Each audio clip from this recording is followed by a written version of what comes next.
Remember, my dear Islamic brothers, it is a fact that a number of Muslims will be punished in the fire due to their sins. So why does each and every Muslim not fear that he might be amongst them? The pain felt due to a bullet wound is nothing compared to the punishment of hell. A hadith of Muslim Sharif states that the mildest punishment in hell is that a man will have to wear shoes of fire, which will make his brain boil like water does in a kettle. But the man subjected to this punishment will think that this is the worst punishment. A hadith in Bukhari Sharif states that he will be asked on the day of judgment by Allah Azza wa Jal, if you own the entire universe, would you give it all as fidya to stop this punishment? He will scream out, yes, Ya Allah Azza wa Jal. In other words, yes, I'll give everything. Please just take these shoes off my feet. Please just get rid of this punishment. My dear Islamic brothers, think to yourself again and again. What if someone is punished with this lightest punishment for committing a major sin, a minor sin? What will he do? What if one of us swears, although this is a major sin, but what if he has to suffer only the lightest punishment? What will he do? What if he hurts the feelings of his parents? This is a major sin. But what if he has to suffer the lightest punishment? Is it bearable? Think about the sins you commit on a daily basis.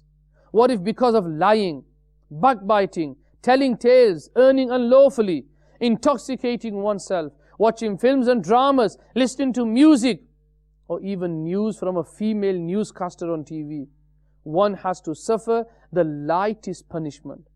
What will he do? How unfortunate is that female newscaster who, in order to earn a mere amount of money, reads out news on TV. Would that she would realize that thousands of men are committing sin by watching her, filling their eyes with haram, which may lead to hell, and she is also committing a great sin herself. Anyhow, my dear Islamic brothers, anyone who says he only has a TV so that he can watch the news must listen carefully. It is haram for a man to glance at a woman and for a woman to cast a lustful glance at a man, and this will lead to hell.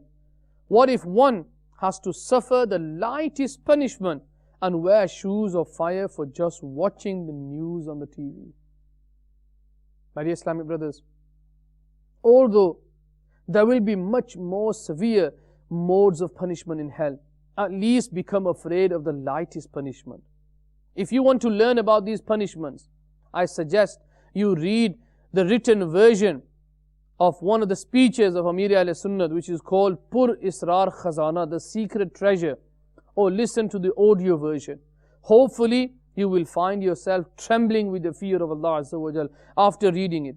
Ask yourself, what if I just have to suffer the mildest punishment for missing Salah with Jamaat? What will I do if I have to wear shoes of fire for not avoiding looking at ghair mahram, or being informal with my sister-in-law, or looking at her deliberately, or not avoiding contact with my paternal aunt, paternal uncle's wife, maternal uncle's wife, or my cousin sisters, and forming an informal relationship with them, and having a laugh and joke with them? Yes, one's sister-in-law, paternal uncle's wife, paternal aunt, maternal uncle's wife, etc. are all considered ghair mahram in the eyes of Shariat. Therefore, Sharia has prohibited informalities with any of these women and any other woman who one is allowed to marry, and the same applies to women. They too must avoid contact with the non-mahrim men.